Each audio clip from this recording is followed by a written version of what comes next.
Dito guys sa market. Yan, may restaurant dito. Tapos may isda, marami. Tapos, daming mga chicherya. Yan. Tapos, gusto mong bumili ng mga humba, marami. So, yung binili ko guys, tinapay lang. Kasi ang dami kong, nag-grocery na ako nung Sunday.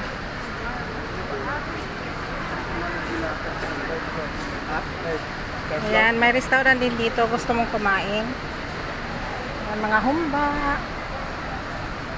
Super dami. Parang naamoy ko yung lugaw.